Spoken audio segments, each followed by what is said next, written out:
اللہ جل جلالہ نے جب سے اس دھرتی کو بنایا ہے مختلف انسانوں کو مختلف اوقات میں بڑے بڑے بلند مرتبے اور عظمت والے مقام اللہ نے عطا فرمائے ہیں۔ دنیا میں انسان نے کسی بڑے عہدے پر، بڑی سیٹ پر، بڑی جگہ پر پہنچنا ہو، اس کے مختلف طریقے ہیں۔ کبھی انسان کسی امتحان کو پاس کر کے پھر بڑے عہدے پر پہنچتا ہے، کبھی رشوت دے کر بھی انسان بڑی سیٹ کو حاصل کر لیتا ہے، کبھی انسان کسی کی سفارش کروا کے بڑی سیٹ، بڑا عہدہ حاصل کر لیتا ہے، اور کبھی انسان کسی کو دھوکہ دے کر بھی بڑے عہدے پر پہنچ جاتا ہے۔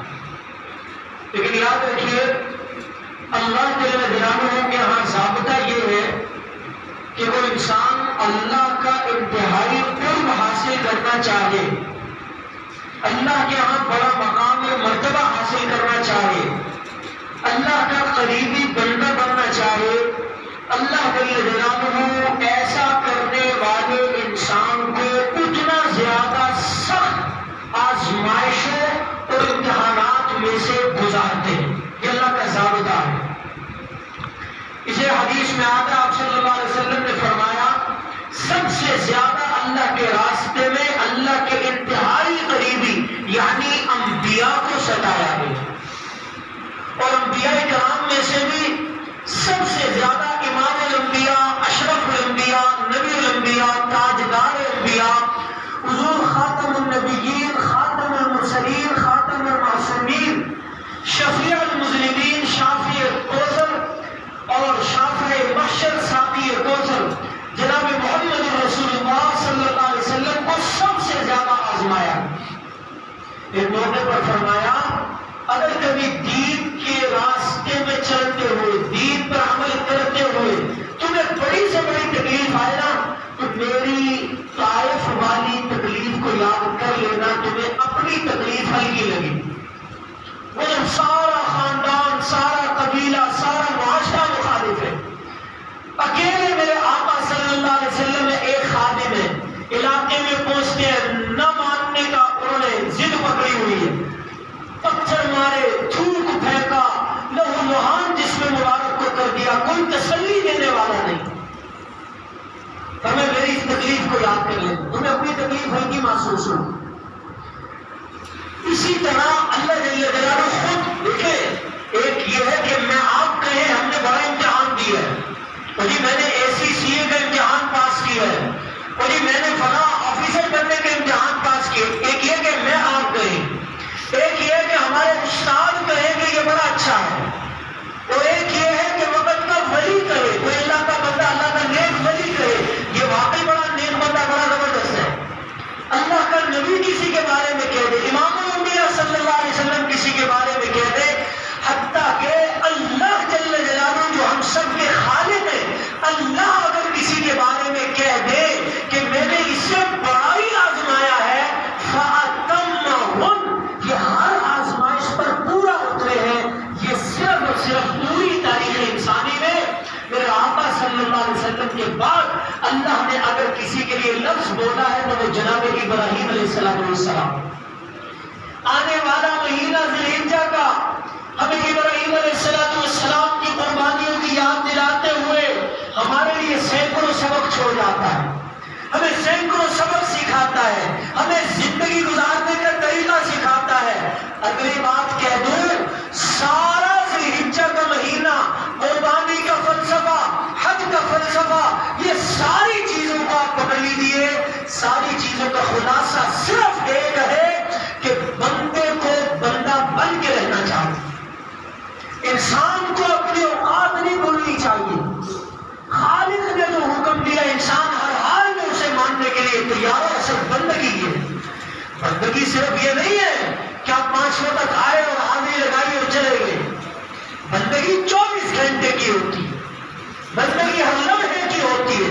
ہم ہر لمحے میں اپنے خالق کے بندے ہیں۔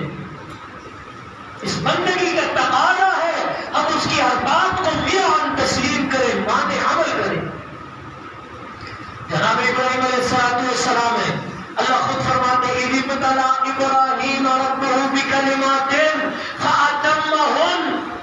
بڑی بڑی آزمائشیں آئی ہیں، ساری آزمائشوں میں پورا اترے. اپنی ذات پر بھی کچھ میں نے گزشتہ جمعے میں بھی عرض کیا تھا، ذات پر آزمائشیں آئی ہیں. اپنے والد سے جھگڑا ہوا ہے دین کے لیے، قوم قبیلے سے جھگڑا ہوا ہے، وقت کے بادشاہ نمرود سے جھگڑا ہوا ہے، مناظرہ ہوتا ہے. اللہ نے قرآن میں وہ سارے واقعات ضمن ذکر کیے. اول اسی میں مکالمہ ہوا 16 سے 12 میں اللہ نے اس کا بھی ذکر کیا. گزشتہ جمعے عرض کر چکا ہوں تفصیل سے. کون سے مکالمہ ہوا؟ 17واں سپارہ ہے، سورۃ الانبیاء ہے، وہاں بھی اللہ نے تفصیلی وہ مکالمہ ذکر کیا ہے جو ابراہیم علیہ السلام اپنی قوم سے کرتے. قوم کے میلے پر جانے کے بعد بتوں کو توڑ دیا، کسی کا بازو کسی کی ٹانگ توڑی. قوم آگے کس نے کیا ہے؟ ابراہیم ایک نوجوان ہے جسے ابراہیم کہا جاتا ہے، اسی کا کارنامہ بلاؤ اسے. ساری قوم مقابلے میں کھڑی ابراہیم علیہ السلام سے پوچھتے. ابراہیم علیہ السلام نے کیا خوبصورت جواب دیا. فرمایا جن کو تم معبود کہتے ہو بتوں سے پوچھو نا، ان کو کس نے توڑا ہے ان سے پوچھو. وہ آگے قرآن میں اللہ کہتے ہیں انہوں نے اپنا سر فراجعوا الی انفسہم، اپنے دلوں میں جھانک کر خود قوم کہنے لگی اندر ہی اندر افسوس کرتے ہوئے، تجھے پتہ نہیں ہے مالکم لا تنطقون، یہ بولتے نہیں ہے بت. ابراہیم علیہ السلام نے کیا نفسیاتی چوٹ ماری ہے. اپنے بتوں سے پوچھو جن سے تم مرادیں مانگتے ہو، ان کو کس نے نقصان پہنچایا ہے. اپنے جی میں جھانک کے کہنے لگے یہ تو بولتے ہی ہیں، تجھے پتہ تو ہے یہ تو بولتے نہیں ہیں. ابراہیم علیہ السلام نے فرمایا اف لکم ولما تعبدون من دون اللہ افلا تعقلون. تو پھر تمہاری عقل پہ، تمہارے بتوں پہ اتنا بھی شعور نہیں ہے جو تمہیں اپنے آپ کا نہیں بتا سکتے، تمہاری مشکلیں کہاں سے دور کریں گے. قوم اس پر بھی بفر گئی. اتنے میں نمرود بادشاہ نے اپنے محل میں بلا لیا، لوگوں کو میرے خلاف کر رہا. اور دور میں بادشاہوں نے علماء سے ٹکر لی ہے، دینداروں کو نیچا دکھانے کی کوشش کی ہے، لیکن اللہ کی قسم دین میں اللہ نے اتنی قدرت اور طاقت رکھی ہے.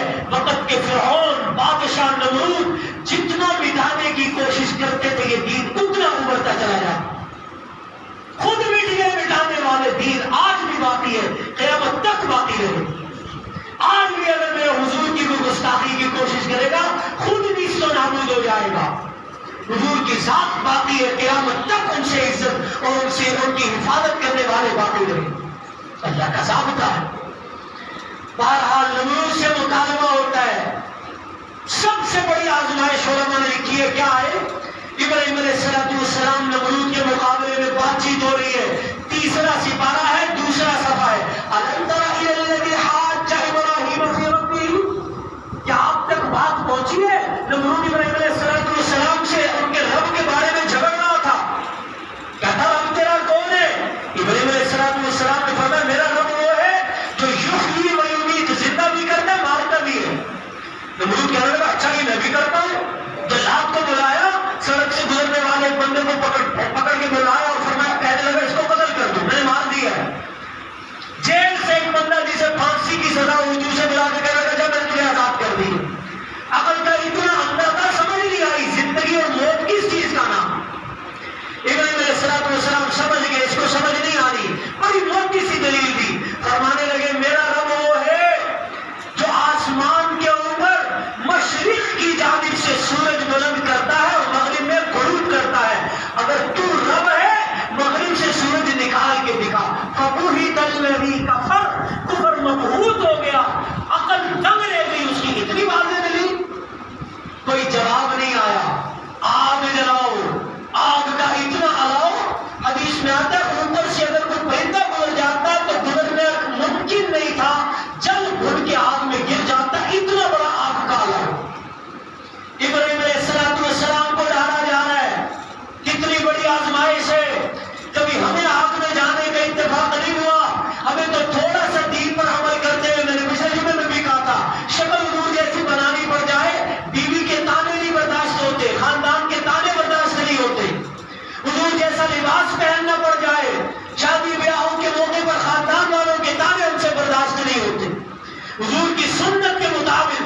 شیپ مثال دی تھی. ایک نوجوان آیا, حضرت شادی کرنا چاہتا ہوں, کیسے کروں؟ اسے بتایا گیا بھائی سادہ سا شادی کا اسلام میں طریقہ تو یہی ہے کہ آپ مسجد میں آ کر نکاح کریں اور پھر اس کے بعد جیسے مناسب گنجائش ہے بس ولیمہ کر دیں, یہی اسلام میں شادی ہے. پتہ کیا کہتا ہے؟ کہتا ہے حضرت اگر میں نے ایسے شادی کر لی نا, معاشرے میں خاندان میں میری ناک کٹ جائے گی. آج ہم بھی یہی کہتے ہیں, دین پر عمل کیا ناک کٹ جائے گی, نعوذ باللہ. وہاں کیا تھا؟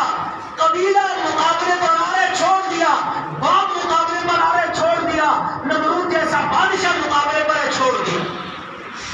چلتی ہوئی آگ کو اللہ نے گلو گلزار بنا دی. ابراہیم علیہ السلام وہاں سے نکلے, اپنی اہلیہ محترمہ سارہ کو لیا ہے. راستے میں ایک اور بادشاہ سے ٹاکرا ہوا لمبا واقع ہے. وہاں پہ ایک اور اللہ نے بیوی عطا فرما دی, بادشاہ نے خود شادی کروائی. ایک آزمائش آئی تھی بادشاہ پر, ابراہیم علیہ السلام کی دعا سے وہ دور ہوئی. اس نے اپنی ایک لوٹی بڑی خوبصورت, اس سے ابراہیم علیہ السلام کا نکاح کیا, حضرت ہاجرہ. ہاجرہ کو لے کر چلے ہیں اور اولاد کو پہلی بیوی سے بھی نہیں تھی, سارا سے بھی, ہاجرہ سے بھی نہیں تھی. دعائیں مانگتے یا اللہ اولاد عطا فرما دیجیے. 87 سال کی عمر ہے. فبشرناہ بغلام حلیم, اللہ کہتے ہیں ہم نے انہیں خوشخبری سنائی, ایک بڑا بردبار, بڑے برداشت اور تحمل والا ہم لڑکا آپ کو دیں گے. ابراہیم علیہ السلام میں بڑا خوش ہوئے, اللہ نے بیٹا دیا. فلما بلغ معه السعی, ابھی دوڑنے کی عمر کو پہنچا تھا, اس وقت بھی ایک آزمائش آئی, ایک اس سے پہلے عجیب آزمائش آئی. وہ کیا؟ بس 2 باتیں مجھے ذکر کر رہے ہیں, اس سے اپنے لیے سبق نکالنا ہے. ابراہیم علیہ السلام کا بھی ننھا بیٹا ہے, اما ہاجرہ کی گود میں ہے, دودھ پیتا اسماعیل ہے, ننھا بچہ. آزمائش آ گئی. اے ابراہیم, آپ اپنے اس اہلیہ گھر والوں کو, اپنے اس ننھے بچے کو غیر ذی زرع وادی, جہاں آج کل مکہ مکرمہ ہے, اس وقت وہاں کچھ نہیں تھا. علماء نے لکھا جنگل بھی آباد تھا, بعض علماء نے لکھا صرف ایک درخت تھا بس. اے ابراہیم, آپ کے لیے میرا حکم ہے, اپنے گھر والوں اور بچے کو میرے حکم پر اس جنگل بھی آباد میں چھوڑ کر, تنہا چھوڑ کر چلے جائیے. آزمائش ہے, بیوی کو چھوڑنا ہے, بچے ہیں. ہمارے جیسا ہوتا پورا ٹینکر بھر کے لے کے جاتا, پتہ نہیں کیا ہو جائے. اللہ کی ذات کو مکمل بھروسہ تھا. صرف 2 چیزیں, ایک مشکیزہ پانی کا, ایک تھیلی کھجور کی. اہلیہ کو لیا, دودھ پیتے بچے کو لیا ہے. وادی غیر ذی زرع میں پہنچے ہیں, اس اونچے ٹیلے پر اپنی اہلیہ کو, بیٹے کو چھوڑا ہے. مشکیزہ پانی کا, کھجور کی تھیلی چھوڑی ہے. وہ خاتون بھی کیا اللہ والی تھی, اکیلے جنگل بیابان میں اکلوتی خاتون ہے, بیٹا ہے. ابراہیم چھوڑ کے جا رہے ہیں, خاتون بھاگتی ہے پیچھے, میرے سردار, میرے سردار, میرے شوہر, کوئی غلطی ہوئی ہے بتا دے. اس کی سزا دے کے جا رہے ہیں اکیلے چھوڑ کے. کوئی جانور آ جائے, کوئی کھانے پینے کوئی چیز نہیں ہے, کوئی سزا دے رہے ہیں. اگر خاموش ہے, تھوڑا اور چلے. ابراہیم علیہ السلام نے صرف ایسے اشارہ کیا, انگلی کا اشارہ کیے. وہ ہاجرہ بھی سمجھدار تھی, تربیت یافتہ عورت تھی. کہنے لگی اے ابراہیم, اگر آپ کے رب کا یہ حکم ہے تو میرے یقین ہے اللہ ہمیں ضائع نہیں ہونے دے گی. الٹے پاؤں وہ خاتون واپس آئی ہے, بیٹے کو لے کر وہیں بیٹھ گئی. ابراہیم علیہ السلام اس غیر ذی زرع وادی سے باہر نکلے. تھے تو انسان, پتھر نہیں تھا دل میں, سینے میں دل تھا. اس وادی سے باہر نکلے, بیوی اور بچہ آنکھوں سے اوجھل ہو گیا, آنکھوں میں آنسو ہے, روتے ہوئے اللہ سے دعا کر رہے, ربنا, اے میرے رب, انی اسکنت من ذریتی بواد غیر ذی زرع عند بیتک المحرم, ربنا لیقیموا الصلاۃ. یا اللہ, آپ کے حکم پہ اپنی ذریت, اپنی اولاد اور بیوی کو جنگل بیابان میں چھوڑ کے آیا ہوں, انہیں اب نقصان نہ پہنچائیے. یا اللہ, سب سے پہلی جو دعا مانگی علماء نے لکھا, میرا آپ کا ہوتا ہم کہتے ہیں اللہ ان کو کھانے کے لیے دے دیجئے گا, ان کے لیے فلاں فلاں فلاں نہیں. پہلی دعا مانگی ہے ربنا لیقیموا الصلاۃ, یا اولاد کے لیے پہلی دعا کیا مانگنی ہے؟ یا اللہ انہیں دیندار بنا دیجیے. ہماری پہلی ترجیح ہوتی ہے بچہ مال زیادہ اچھا بنا کے آئے، مال اچھا کما کے آئے. انبیاء کی تعلیم کیا ہے؟ اسوہ ابراہیمی کیا ہے؟ دعا کیجئے یا اللہ میری اولاد کو نیک بنا دیجیے، نماز کا پابند بنا دیجیے. لیقیم الصلاۃ فاجعل افئدة من الناس، یا اللہ لوگوں کو اس کی طرف متوجہ فرما دیجیے. اور آخر میں دعا فرمائی یا اللہ اس جگہ کے رہنے والوں کو ہر طرح کا پھل عطا فرمائیے. اللہ نے اتنی زبردست دعا قبول فرمائی. ابراہیم علیہ السلام کی اولاد نسل نمازی بھی ہے. ابراہیم علیہ السلام کی اولاد اور نسل کی اس حق میں دعا ایسی قبول ہوئی. علماء نے لکھا ہے انبیاء اور بعد میں آنے والے عرب کے تمام معاشروں میں یہ بات پھیل چکی تھی، عقیدہ بن چکا تھا عرب کے لوگوں کا، ہم اپنے علاقے کا پہلا پھل جب تک مکے میں نہیں بھیجیں گے اس وقت تک ہمارے پھلوں میں برکت نہیں آئے گی. آج بھی دنیا کا ہر قسم کا پھل مکے میں ملتا ہے. جانے والے کسی حاجی صاحب سے پوچھ کر دیکھیے، ہر پھل وہاں آپ کو موجود میسر آئے گا. اللہ کی طرف سے بہت بڑی آزمائش ہے. بات بہت لمبی ہے، میں مختصر کر رہا ہوں. ہاجرہ ننھے اسماعیل کو لے کر بیٹھی ہے، 2-3 دن بیٹھی رہی، پانی ختم ہو گیا، کھجور ختم ہو گئی. وہ اما ہاجرہ، حدیث میں عجیب منظر آتا ہے، ایک وقت وہ بھی آیا، ماں کی ممتا، شادی کا دودھ بھی خشک ہو گیا، بیٹے کو ایک طرف بٹھایا، اما ہاجرہ نظروں سے اوجھل ہو گئی. شاید بچہ نظر نہیں آئے گا تو مجھے صبر آ جائے، شاید صبر آ جائے. بچہ بلکتا ہے، روتا ہے بھوک سے، سمجھ نہیں آتی کروں کیا، ٹیلے سے پیچھے چلی جاتی ہے. لیکن ممتا ہے، جوش مارتی ہے، پھر اماں قریب آتی ہے، دینے کے لیے کچھ نہیں ہے. اما ہاجرہ چیخو پکار کرتی ہوئی صفا پہاڑی پر چڑھتی ہے، اللہ کو پکارتی ہے، یا اللہ ننھے بچے کے لیے مجھے خوراک عطا فرما دیجیے. صفا پہاڑی پر مانگا ہے، دور دور تک دیکھا، شاید کوئی پانی نظر آئے، کوئی پانی نہیں نظر آیا. اما ہاجرہ اتری ہے، سامنے دوسری پہاڑی مروا کی تھی. علماء نے عجیب بات لکھی ہے، اما ہاجرہ صفا سے نیچے اترتی جاتی ہے، اپنے بچے کو، جہاں آج کل خانہ کعبہ ہے وہاں بچہ بیٹھا تھا، بچے کو دیکھتی جاتی ہے. جب بچہ نظر آنا بند ہو گیا، 2 پہاڑوں کے نشیبی نچلا علاقہ آیا، اما ہاجرہ تیزی سے دوڑی، بچے کو کوئی نقصان نہ پہنچائے. دوسری پہاڑی پر چڑھی، جب بچہ نظر آنا شروع ہوا، پھر آہستہ آہستہ قدم اٹھاتی مروا پر پہنچی ہے. چاروں طرف دیکھا، کوئی پانی نہیں، پھر اللہ سے دعا مانگتی ہے. 7 چکر صفا مروا کے لگائے ہیں اما ہاجرہ نے، بلکتی روتی اللہ سے دعائیں مانگتی ہے. 7واں چکر مروا پہ مکمل ہوا، دعا مانگ رہی ہے. فرشتے نے غیبی آواز لگائی، اما ہاجرہ تیرے بیٹے کی طرف جا، اللہ نے وہاں پانی کا چشمہ جاری کر دیا.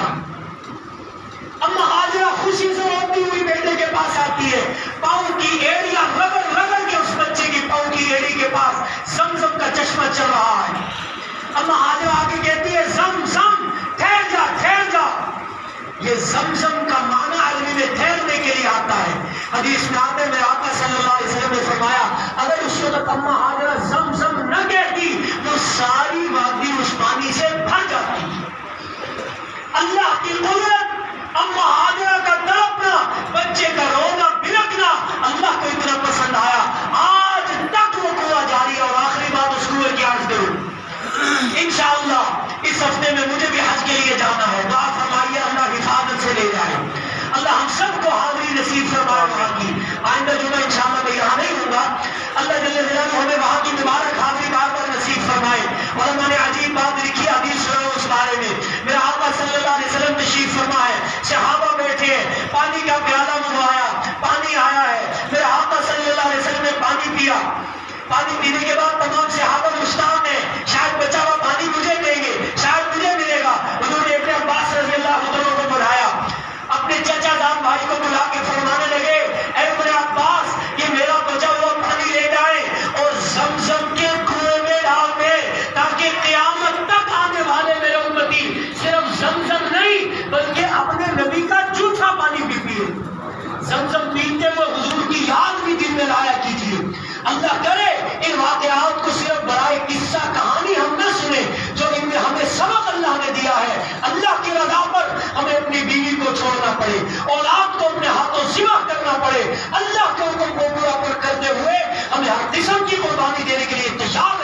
فرمائیے، اللہ مجھے آپ کو اپنے اندر جذبے کو بیدار کرنے کی توفیق عطا فرمائے۔